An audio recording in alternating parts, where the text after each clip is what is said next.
Olá, boa tarde. Quem fala é Fabiana, sou economista do Bradesco e seja bem-vindo a mais uma live do Prime Bradesco Prime.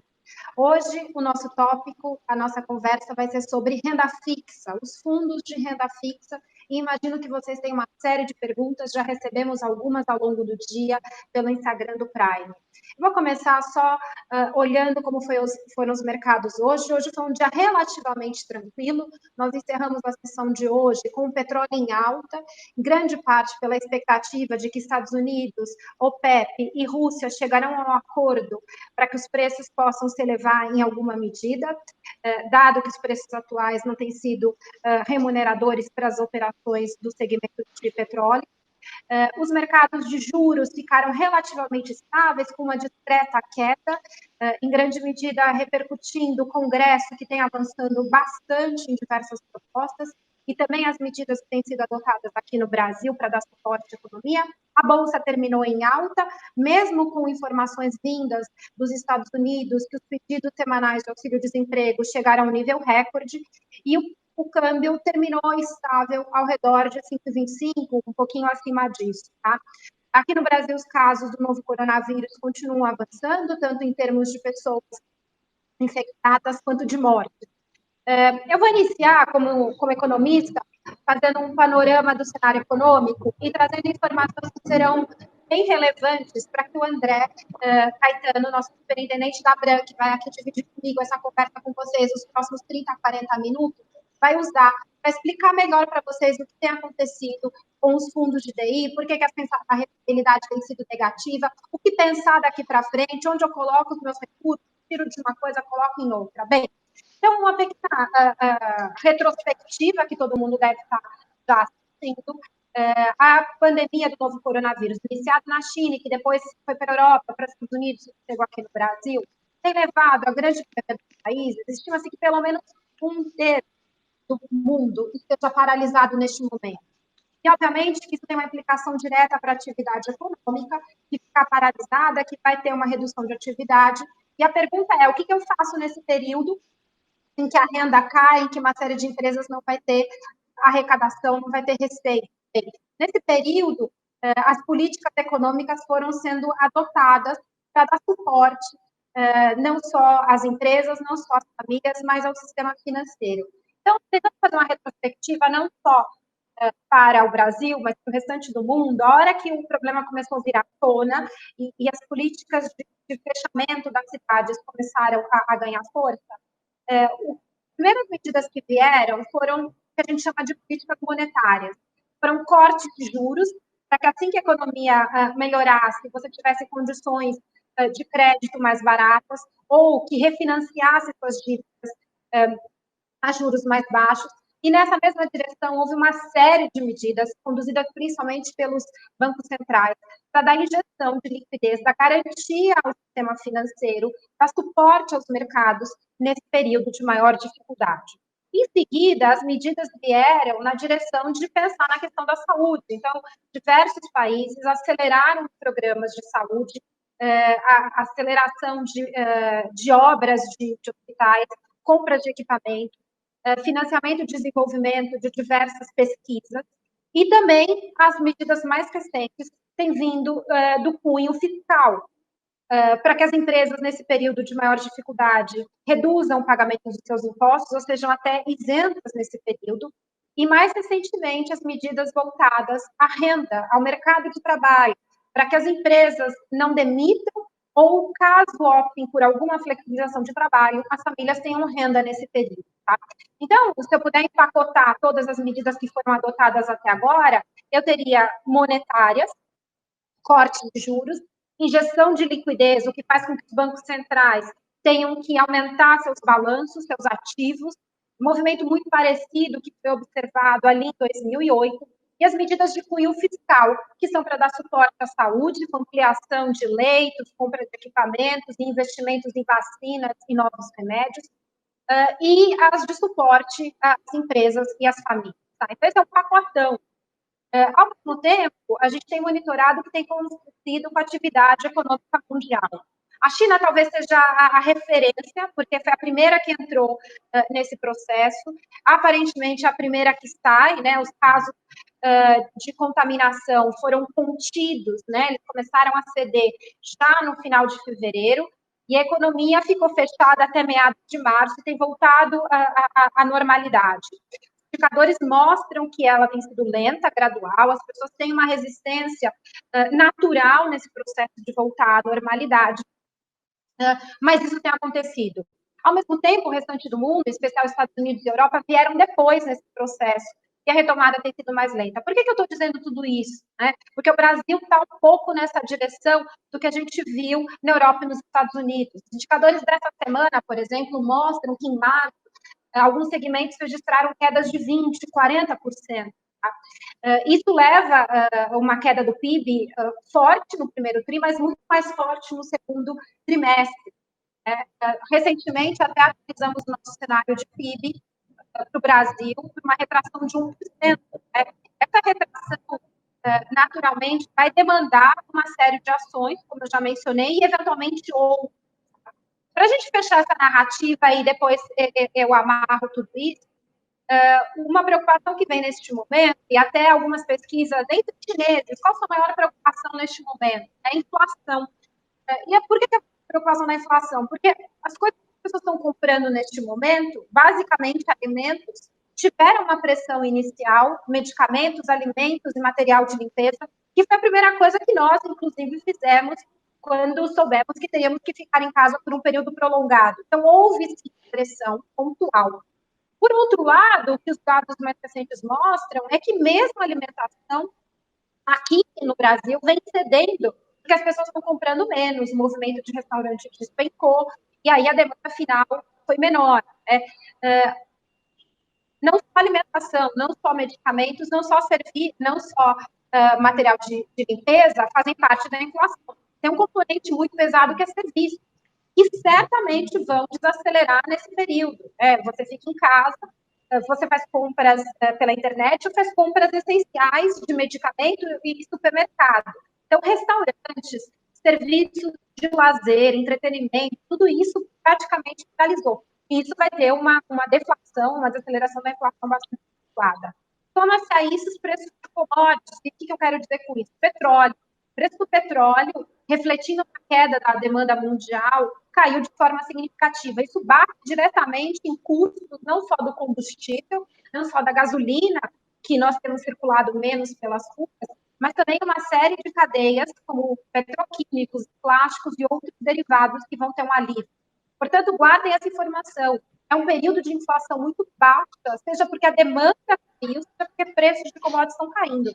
E aí, para a gente fechar esse quebra-cabeça, que não vou deixar vocês perdidos, mas para fechar o quebra-cabeça, a gente tem a variável do câmbio. A gente tem observado que a moeda brasileira tem depreciado bastante. Ela saiu de patamares próximos a 4,20, 4,30 no início do ano, foram buscar patamares próximos a 5,20, que a gente tem visto recentemente. Grande parte dos movimentos se deve à valorização do dólar em escala mundial, nesse momento de aversão, de preocupação, incerteza de quanto tempo a gente vai conviver nesse ambiente, faz com que a demanda pelo dólar cresça. E, naturalmente, as moedas de países emergentes perdem valor. O real, entre outras tantas, perdeu valor neste período. Normalmente, na nossa cabeça, viria bem, quando o câmbio sobe, a inflação aparece, porque os preços importados acabam sendo encarecidos. O fato é que a gente não vai consumir esses produtos importados na mesma intensidade que antes. Então, um componente que a gente chama de demanda, ele vai ser principal determinante para a inflação, mesmo com o câmbio subindo.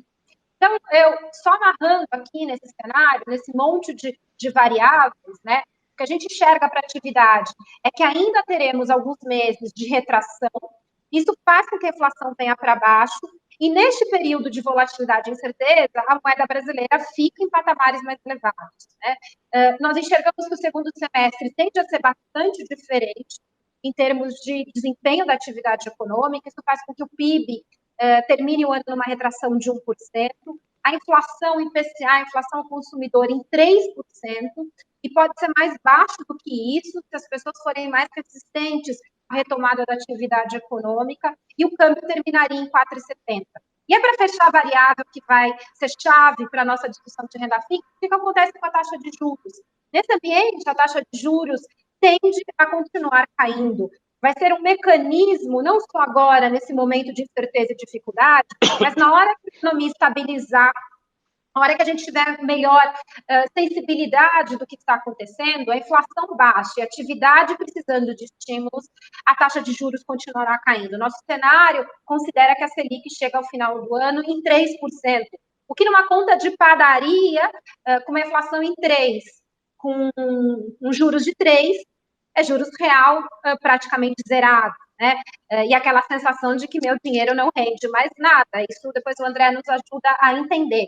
Então, para terminar e passar a palavra para o André, eu gosto de uma dica para analisar quando a gente pensa em curvas de juros, né? Vencimentos, esse termo que muitas vezes é técnico, mas é super sensível. Imaginar o que vai acontecer com os juros até o final do ano. O que acontece com a Selic até o final do ano? É a dinâmica de atividade e inflação, ou seja, se a economia continuar precisando de estímulos, continuar fraca e a inflação não aparecer, o Banco Central vai continuar cortando a taxa de juros. Quando a gente olha à frente, o que vai ser juros no Brasil daqui 5 anos?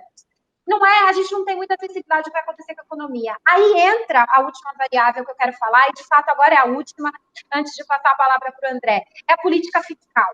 E o que está acontecendo, não só no Brasil como no mundo, neste período, que é um período excepcional e que certamente demanda medidas excepcionais para dar suporte a toda a economia, é através do fiscal. Então, certamente, o déficit fiscal cresce neste ano. A gente vinha num processo de tranquilização do fiscal no Brasil, à medida que a reforma da Previdência tinha sido aprovada, e agora vem uma informação nova, na verdade, uma avalanche de informação, que nos faz pensar para onde vai o fiscal no Brasil, até que ponto que esses estímulos de curto prazo, por exemplo, esses programas de transferência de renda, suporte às empresas nesse período, será permanente, né? Nossa visão é que não será permanente. O que a gente tem visto de sinalização da equipe econômica, do Congresso, é uma responsabilidade de dizer isso é pontual, isso é o mundo inteiro, e assim que as coisas normalizarem, a política fiscal será normalizada. Isso dá tranquilidade para quando a gente pensa na política fiscal de longo prazo, e, portanto, isso afeta a percepção dos investidores, do mercado, o que vai acontecer com os juros lá na frente, né? Penalizar a política fiscal neste momento, da nossa maneira de ver, não é adequado. É um momento extraordinário, com medidas extraordinárias. E lá na frente isso vai ter que ser corrigido. Lá na frente, alguém vai ter que pagar essa conta será paga por todo mundo, que neste momento usou também da política fiscal. Bem, por hora eu encerro por aqui, eu deixo esse monte de informação com o André, que está super ligado no mercado de renda fixa, é nosso superintendente da Bran, nossa asset, nossa casa de fundos de investimento, e vai nos ajudar a entender o que é essa política monetária, juros mais baixos, a inflação mais baixa, a economia que vai precisar de estímulos, e um fiscal que está piorando pontualmente, vai afetar os seus investimentos. André, com você. Obrigado, Fabi. Obrigado pelo panorama, né? Tempos delicados esses que a gente está vivendo. Eu quero começar falando um pouco de uma dúvida que é muito comum hoje em dia, né? A gente ouve... André, você me ouve? A gente passa por um período tão delicado que investimentos em renda fixa, que sempre foram tidos como um terreno mais tranquilo, mais seguro, têm tido apresentado rendimentos negativos, né? Então, essa gera, de certa maneira, um desconforto em todo mundo, né? A gente está acostumado a ver esses investimentos tendo rentabilidades nominais positivas ao longo dos anos, ao longo do tempo, né? Mas, de fato, a gente agora está vivendo um momento bem especial, né? A gente costuma dizer que o que a gente está vendo agora, talvez a gente tenha visto algo parecido há 12 anos atrás.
pessoal? Essas coisas de home office, de vida nova conectada, talvez o digital não tenha avançado tanto quanto os casos do coronavírus avançaram. Desculpa, o André caiu. Aqui meu papel agora é ajudar a gente terminar um pouco dessa história de política monetária e política fiscal. E já que me sobrou um tempinho maior, acho que tem uma preocupação recorrente e que tem aparecido em relação à política fiscal, né? O que vai ser feito na saída, né? Eu disse há pouco que parte do problema vai ter que ser dividido também. E quando a gente pergunta, né, o que vai acontecer lá na frente, eu acho que o mundo inteiro não tem essa resposta, né? E a resposta passa, em grande medida, pela retomada da atividade. Então, grande parte dos problemas fiscais do mundo são resolvidos com arrecadação. Se a gente acredita, e a China está ensinando isso para a gente, que a retomada, ela vem com suporte às famílias e à renda, ou seja, se você deu condições para as empresas se manterem vivas nesse período, se as famílias continuaram tendo renda, a retomada vem, a arrecadação acontece, e à medida que a arrecadação acontece, o fiscal vai se corrigindo, ou seja, esses programas temporários de transferir renda, eles serão corrigidos automaticamente. A outra preocupação é em que medida que o Congresso continua trabalhando depois de tudo isso. O Congresso tem dado sinais, o Congresso brasileiro, não só o brasileiro, mas o mundial, de respostas muito rápidas a tudo isso, né? Então, o programa de reformas que a gente imaginava que aconteceria neste ano, ele vai ser retomado, talvez, na segunda metade do ano, mas certamente no ano que vem. A gente tem um cenário prospectivo muito positivo para as reformas no Brasil, principalmente aquelas voltadas, o que a gente chama de PECs emergenciais, voltadas a dar garantia fiscal nesse processo, mas também as medidas de reforma tributária e, eventualmente, reforma administrativa. E a outra visão é que, eventualmente, nesse processo temporário, a gente vai ter um aumento de impostos também temporários para fazer frente a esse período de maior dificuldade. É por isso que quando eu falo que a política fiscal nesse momento não deve ser penalizada, é porque lá na frente os mecanismos naturais da economia devem corrigir esse período excepcional que a gente estava vivendo, tá? Eu não sei se o André já está aqui para falar com a gente. Acho que eu voltei. Pronto, estou ouvindo. Bom, desculpa, gente. Então, eu estava tentando explicar para vocês os efeitos que o período de vencimento das aplicações, ou seja, se é uma aplicação de 1 ano, 2 anos ou de 10 anos, e o impacto que a taxa de juros, que são as curvas, as estruturas de juros que são operadas no mercado, o impacto que elas têm no preço dos ativos, né? Então, é por isso que mesmo fundos de renda fixa acabam podendo, em momentos como esse que a gente está vendo agora, ter rendimentos negativos, né? Aí eu vou fazer um link com o que a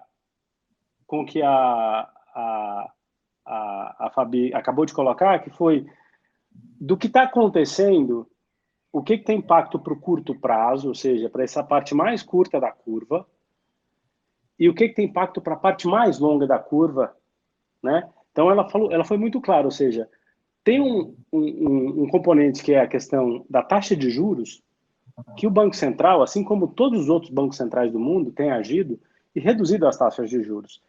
E essa ação do Banco Central tende a manter a curva de juros na sua parte mais curta, operando em taxas mais baixas. Ao mesmo tempo, essa questão fiscal que tanto nos preocupa, e era um motivo grande de preocupação até um tempo atrás, era sempre um fantasma na nossa vida aqui, né? Quando a gente teve a reforma da Previdência, parece que deu uma melhorada, o fantasma saiu da sala, mas com tudo isso que está acontecendo agora, ele acaba voltando. Então, isso tem um impacto muito grande na parte mais longa da curva de juros. Então, o que aconteceu ao longo do tempo, se você pegar o que aconteceu no mês de março, foi muito emblemático, ou seja, a parte no momento do corre-corre, vamos assim dizer, tudo acabou piorando, né? Aquela hora que você tem os movimentos irracionais do mercado, mas depois que a gente volta um pouco à racionalidade, o que a gente viu acontecer mesmo no mês de março? A parte mais curta da curva de juros voltou até para níveis mais baixos, já refletindo a atuação do próprio Banco Central, e a parte mais longa da curva de juros ficou bastante estressada e ainda está operando a níveis mais altos do que operava antes do evento, né? Então, assim, quando a gente olha para os investimentos em renda fixa, você vai ter tanto investimentos que, se tivessem mais atrelados à parte curta, não sofreram tanto ou puderam até ter algum tipo de rendimento positivo, e os investimentos mais de longo prazo, que carregam papéis e ativos mais longos, pela sua característica de investimento, acabaram sofrendo um pouco mais, né? Então, aí é a hora que a gente vem passar. Pois não. Só uma dúvida. Como eu sei se o meu fundo, como é a composição do meu fundo? Onde eu encontro esse tipo de informação? Porque muitas vezes eu comprei um fundo e eu não sei o que tem curva longa, curta ou curva longa. Eu não sei se eu estou exposto ao que vai acontecer com o dia de amanhã ou se vocês compraram uma curva de juros daqui 20 anos, né? Para eu ficar atento a esse tipo de dinâmica. Me ajuda. Tá bom, claro. Bom, aí entra a parte super importante, eu acho que talvez seja um dos melhores recados para dar aqui, tenha sempre o seu consultor de investimentos para te ajudar nisso, né? Ele é a pessoa adequada para te explicar melhor em que fundo você está entrando. Quando você aplicar no fundo A, a característica desse fundo é mais ou menos essa, fundo B, assim por diante. Mas, de uma maneira geral, passando assim, bem resumidamente, Fabi, a gente tem alguns perfis nos fundos de renda fixa. Um bem comum são aqueles perfis indexados, ou seja, a meta do fundo é acompanhar algum tipo de índice de renda fixa do mercado. Então, são os IMAs, os IRFMs, bom falar. ou seja... Tá. Desculpa interromper de novo, mas é bom falar porque tem um monte de pergunta vindo. O que eu faço com o meu fundo IMAB, né? Então, me ajuda agora. Sim, claro. Então, assim, justamente isso, ou seja, os indexados são aqueles fundos que tentam acompanhar alguns dos índices de renda fixa do mercado. Então, por exemplo, um fundo IMA, um fundo IMAB é um fundo que vai ter na carteira o mix de papéis que são atrelados à inflação e emitidos pelo Tesouro Nacional. Então, é como se você tivesse condição de ir lá e comprar um pouquinho de cada um dos títulos indexados à inflação que o Tesouro Nacional emite com vencimentos, desde vencimentos bem curtos até vencimentos bem longos, tá?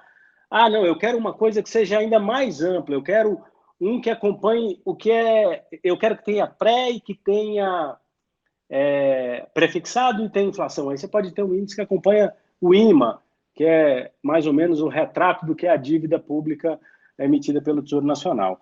Então, esses fundos indexados, eles invariavelmente vão tentar acompanhar esses índices. E são índices que, por exemplo, nesse mês de março, Fabi, todos eles tiveram rendimentos bastante negativos, alguns deles bem negativos, né? Então, especialmente aqueles que estão mais atrelados à parte longa da curva, como a gente falou, que estão sofrendo mais, esses tiveram rendimentos perderam mais de 10% do seu valor, para você ter uma ideia. Então, assim, tudo isso é importante que o investidor entenda, quando ele vai lá e compra o fundo, que ele tem que realmente saber aonde ele está pisando, né? Então, eu falei um pouco dos fundos indexados. Tem sim os fundos conservadores, que são aqueles que, via de regra, correm menos risco, mas que, inclusive, em momentos como esse que a gente está vivendo agora, também podem ter cotas mais baixas ou até levemente negativas, porque parte do caixa desses fundos são aplicados em títulos privados e a gente está vendo aí o mercado de títulos privados sofrendo um pouco com essas marcações a mercado, né? Esse é um tema um pouquinho mais delicado assim, e mais amplo. Eu tenho certeza que em algum momento a gente vai acabar fazendo alguma live para falar também sobre os títulos de crédito, os títulos privados, tá? Aí a gente parte para uma outra coisa aí bacana nessa linha do que você falou.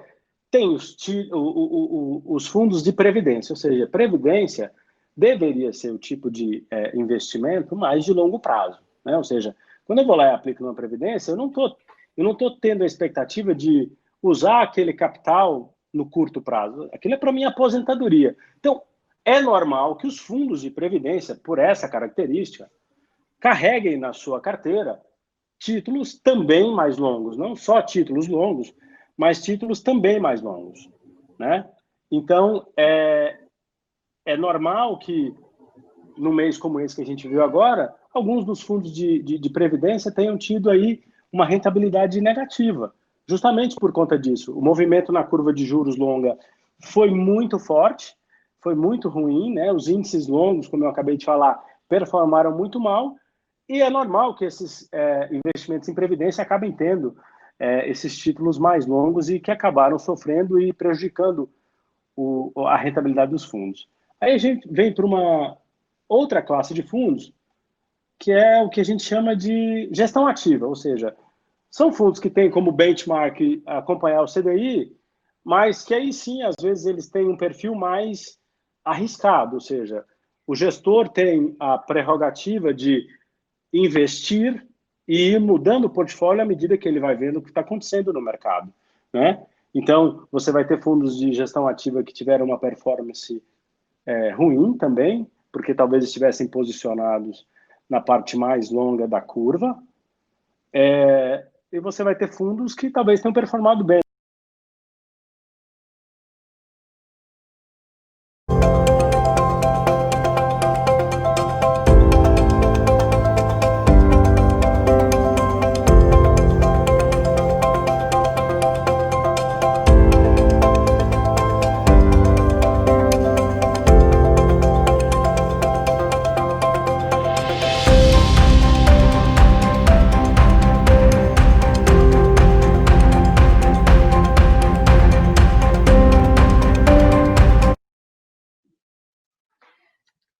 O André agora que desapareceu, cada hora é um. Gente, desculpa, a tecnologia não está a nosso favor. E para ajudar a vida dele, quando a gente fala dos títulos mais indexados à inflação, acho que a preocupação nesse momento ela foi convergindo ao longo do mês. O André voltou, só que agora eu vou terminar o que eu tinha para falar, que é uma inflação que foi cada vez indo mais para baixo e tinha uma percepção de que esse período você teria uma inflação mais alta por conta de alimentação. Até, como eu disse, a alimentação vem cedendo, e aí a percepção, acho que isso acabou impactando esses indicadores mais ligados à inflação, que é uma inflação realmente mais para baixo, né? E agora, André, vai com você. Bom, como eu estava falando, então, assim, a gente tem toda sorte de fundos ali que podem, num mês como esse, ter performado melhor, ter performado pior.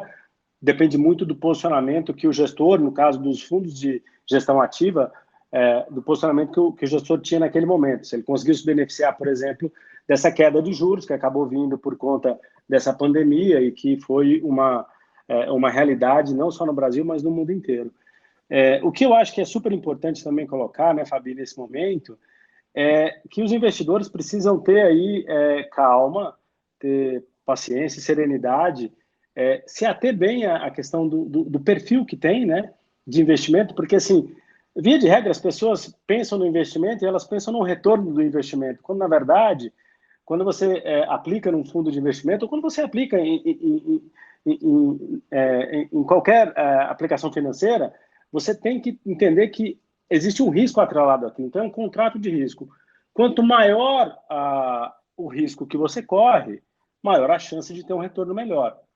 Mas é muito importante que o investidor entenda qual é a sua característica do ponto de vista de necessidade de caixa, né? Ou seja, qual é a parcela do capital dele que ele vai precisar num curto prazo, e esse capital de curto prazo, ele, via de regra, deveria estar em aplicações mais conservadoras, porque é um dinheiro que ele não quer que sofra oscilações muito grandes. E a mesma coisa, se é algo que ele tem uma perspectiva de usar só mais à frente, aí sim, eu acho que faz sentido você estar em fundos que têm um pouco mais de risco, como os fundos de previdência, por exemplo, e adicionar a isso, né, uma diversificação maior, né? A gente tem uma série de classes de ativos que eu acho que cada vez mais se mostra que o importante é você ter aquela história, né? Não colocar todos os ovos numa mesma cesta, né? Ou seja, ter um pouco de tudo e adequar isso ao seu perfil de investimento e ao seu estômago para aguentar, especialmente momentos como esse que a gente está vivendo agora. Agora, André, me ajuda, porque as perguntas continuam chegando. Ok, eu já entendi por que os fundos de renda fixa podem dar cotas negativas, isso aconteceu em março. Diante do cenário que eu tracei para você, de uma retomada no segundo semestre, de um fiscal que é temporariamente pior e depois se corrige, mas que a gente sabe que é juros para baixo e provavelmente ficarão baixos por muito tempo, o que eu faço? Será que é melhor um título vinculado à inflação, um pré, um pós, um mix de tudo isso? Vou embora, desisto da renda fixa de vez, vou para a renda variável, e aí você vai ficar sem ter muito o que fazer. Me ajuda a separar esses ovos na cesta. Óbvio que isso é importante trazer para todos os nossos investidores, nossos clientes. A incerteza que a gente tem hoje nesse cenário é sem precedentes, né? A gente está lidando com um momento talvez único na nossa história. Os mercados não têm sido muito lenientes, as penalizações foram se acumulando ao longo de fevereiro, março. A gente espera que abril tenha um pouco de fôlego, mas tudo bem, não é para agora. Mas eu mexo, não mexo, é hora de... A gente tem fundos talvez que sejam mais interessantes neste momento, da nossa casa ou outras opções. Me ajuda. Bom, Fabi, vou tentar responder como gestor e como investidor ao mesmo tempo, tá? Vamos ver se a gente consegue fazer uma coisa nessa linha. Ou seja, como gestor, a minha recomendação é entenda qual é a sua necessidade daquele capital que você vai investir agora. Ou seja, é um capital que está preparado para os solavancos, porque eu não vejo o mercado, no curto prazo, voltando para os padrões de volatilidade que a gente tinha há 2, 3 meses atrás. Eu acho que a gente vai continuar num mercado bastante hostil, bastante volátil, bastante difícil, com oscilações grandes, porque a gente está vivendo um negócio que é novidade para todo mundo. Ou seja, a gente tem um mundo de incertezas à nossa frente. Então, assim, é de se esperar que a volatilidade continue. Aí, quando você pensa, o que parece mais razoável? Vou falar, obviamente, agora no ambiente da renda fixa, o que ali, na casa, né, os gestores de renda fixa, de uma maneira geral, têm preferido. Os vencimentos que, vamos assim dizer, que o binóculo da política monetária consegue enxergar, ou seja, até onde eu consigo fazer uma aplicação, né? Que vencimento eu posso colocar na minha carteira que essa política de juros mais baixos, e talvez o Banco Central tenha que baixar um pouco mais ainda, que eu consigo me beneficiar. Então, definitivamente, na parte mais curta da curva de juros, né? Aí você pergunta, mas pré-fixado ou indexado à inflação? Vai um pouco da visão de inflação que cada um tem. A verdade é que o mercado já colocou um patamar de inflação muito baixo, né? Os papéis mais curtos já estão trabalhando com deflação, com inflações muito abaixo da meta. Então, assim, o mercado é ligeiro, né? Ele precifica rápido as coisas, né? Então, assim, não tem resposta fácil, né? Mas eu acho que definitivamente Mas, por exemplo, mais... só você que está aí na ponta, quando você vê, e é só para entender, normalmente um investidor pessoa física não tem como ficar operando diretamente a inflação, ele vai através desses títulos que você que está fazendo isso. Então, se você enxerga, por exemplo, um cenário de inflação que foi além da conta, é hora então de apostar numa reversão, né? E eu acho que isso ajudaria, por exemplo, num cenário que a gente vê uma retomada da atividade mais vibrante, né? E isso viraria uma inflação mais rápida, né? É essa a sua lógica quando você toma a sua decisão? Sim. Aí entra, Fabi, aquela categoria que eu te falei da gestão ativa, ou seja, do gestor que está ali o tempo todo de olho no mercado, vendo o que está acontecendo, fazendo conta e falando, nossa, veja bem, agora, não, quero estar na parte curta da curva, mas quero estar onde? Quero estar no pré ou quero estar na inflação? Eu vou fazendo conta. Pô, o papel de inflação está já precificando a inflação de 1% para o próximo ano e meio. Nossa, será que 1% para um ano e meio é razoável? 1,5%? Bom, se for razoável, ok, tanto faz você estar no pré ou estar na inflação. Agora, não, eu acho que não vai ser só 1,5%. Eu acho que por conta do câmbio pode ser um pouco mais do que isso. Eu acho que essa turma de economia aí que está achando que a inflação vai ser muito baixa, talvez eles não acertem, então talvez seja melhor ter um papel indexado da inflação. aí vai muito, Fabi, do dia a dia, né? Ou seja, da habilidade que o gestor tem e eventualmente também da capacidade, porque dependendo do tamanho do fundo, ele não consegue se movimentar tão rápido, né? Mas da habilidade que ele consegue de ser oportuno e ir mudando a posição que ele tem e tentando capturar aí essas eventuais discrepâncias que podem acontecer por conta dos movimentos abruptos, né? Mas realmente eu acho que... Oi. Explica aquela coisa que a gente conversou um tempo atrás, de ser tático ou estratégico nesse momento, né? Porque você que está ali na ponta, e na verdade a hora que um cliente, a hora que a gente investidor deixa a decisão na sua mão, né? E essa é a vantagem de ter um fundo, de ter alguém como você que está ali todo dia, que tem o suporte das contas e sabe muito melhor fazer esses cálculos do que a gente que está do outro lado. Eu estou dando ainda o suporte para você fazer essa conta.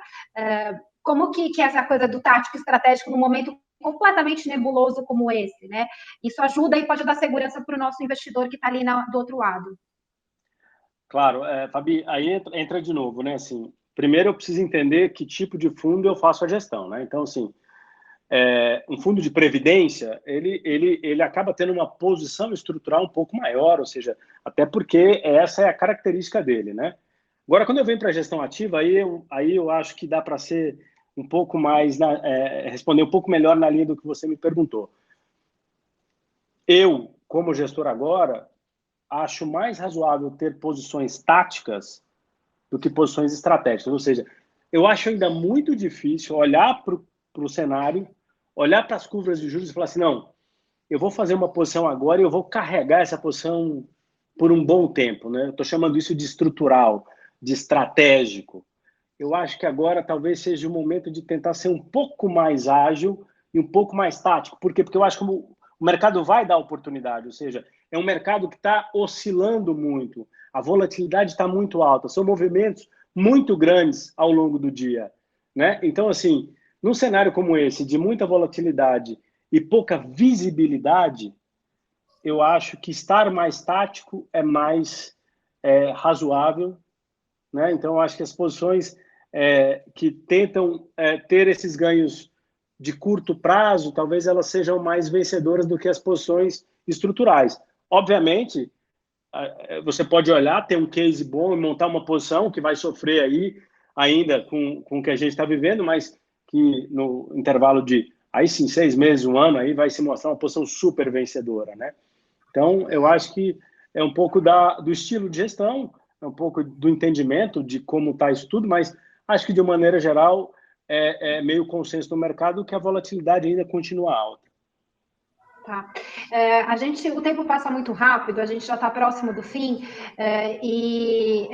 as perguntas elas foram muito concentradas no que eu faço, né? E como você disse, nesse momento a gente também não sabe exatamente o que fazer e tem que aproveitar oportunidades de mercado até ter uma convicção do que é o tamanho dessa desaceleração da economia e a capacidade de resposta, ou seja, são duas dúvidas que a gente está tentando mapear e nesse momento tomar uma posição e dizer isso ou aquilo, talvez seja equivocado ou não a melhor estratégia. Então, quando os clientes nos perguntam o que eu faço com o meu fundo, eu migro para um pré-fixado, para um pós, para um indexado à inflação, que tenha isso, que tenha aquilo, eu acho que nessa hora, mais do que nunca, conversar com os gerentes, os assessores de investimento, essas pessoas estão qualificadas e habilitadas para ter essa conversa que a gente teve aqui, e mais do que isso, elas saberão o seu perfil, você vai conseguir explicar, como o André falou, qual a minha necessidade. Mais do que isso, você também, como que vai tomar a decisão do investimento,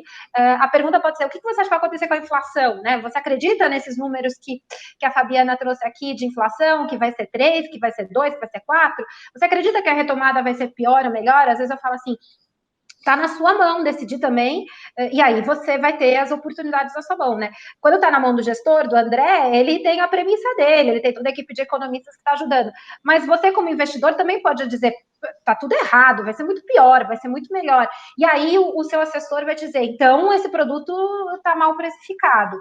Então aqui você pode ter uma aposta mais agressiva nessa direção de inflação ou de fiscal. Não, acho que acabou tudo. Não, acho que não é nada. Então, eu acho que essa conversa individual, ela cabe muito bem neste momento. Ela sempre cabe, na verdade, mas neste momento que a gente tem muita incerteza, que tem renda fixa negativo, né, e aquela segurança, não é hora de tomar decisões radicais, mas é hora de eventualmente fazer apostas com base no seu próprio cenário, né? A gente está aqui para isso, para ajudar a trazer o cenário, e aí cada um vai discernindo o que fica melhor ou pior neste momento, e mais do que nunca a gente tem que confiar em pessoas como o André, que estão conectadas o dia inteiro em informações, lendo, e que também têm dúvidas, mas que estão tomando decisões, como ele disse, táticas, às vezes abre um dia de uma oportunidade, às vezes é uma notícia que sai, alguém que fala alguma coisa, alguém que não fala alguma coisa, e aí o mercado te dá uma chance de dar um fôlego, né? Porque o fôlego verdadeiro, estrutural, talvez leve mais algum tempo, né, André? E aqui eu já encerro e você fica com a palavra final. Bom, eu não resumiria melhor que você, Fabi. Eu acho que principalmente no momento ter calma, né? Paciência, agir com serenidade, procurar o consultor de investimentos, colocar quais são as suas dúvidas, colocar na mesa quais são as suas perspectivas, qual é o seu fôlego, qual é o seu apetite a risco, deixar isso muito claro e aí sim escolher bem os produtos. Eu acho que, repetindo o que eu falei, diversificar talvez seja, talvez não, via de regra é uma das melhores Funciona, estratégias, né? Tá com... Oi? Funciona diversificar, né? Via de regra funciona, né? A gente até tem momentos como esse que parece que vai tudo na mesma direção, então as correlações acabam ficando muito próximas e aí tudo perde, né? Mas quando você tem um portfólio diversificado, a tendência é que as perdas sejam menores, né? Então, assim, eu acho que é a hora de diversificar, tá atento no que está acontecendo, né? É um momento delicado para todo mundo, né? Difícil agora exigir de economistas que as previsões sejam precisas, né? Elas são cada vez mais difíceis em momentos como esse, porque a gente está vendo muita coisa nova, mas estar atento, estar olhando o que está acontecendo e entender ali o quanto o estômago aguenta, né? Ver ali as cotas oscilando para cima e para baixo, e aí sim, uma vez você entendendo qual o seu horizonte de investimento, aí fazer uma boa carteira de investimentos, estar sempre perto do seu consultor, perguntando, tirando dúvida. Eu acho que a gente tem uma equipe excelente para ajudar nisso, tanto da parte do entendimento do cenário, com uma equipe de economia incrível, quanto a equipe de profissionais que vão ajudar na alocação dos recursos. Bem, obrigada, André, pelas suas palavras, pelos seus minutos divididos aqui comigo. Eu espero que a gente tenha ajudado todos os investidores que estão aí do lado. As dúvidas certamente não foram todas resolvidas, aqui estão todas anotadas. A gente vai endereçá-las. Mais do que nunca, toda a nossa equipe aí da ponta está à disposição de vocês, gerentes, assessores, confiram nossa agenda, continuaremos muito próximos de vocês nesse momento, mais do que nunca, longe, mas perto. A agenda de lives para abril, ela vai ser bastante ampla, diversificada, vai atender a demanda de todo mundo, de todos os perfis. E um bom final de dia para todo mundo. Aproveitem, o final de semana está chegando. Quem está em home office vai ter um belo alívio nos próximos dias. Até a próxima, gente. Tchau, tchau. Tchau, tchau. Até a próxima.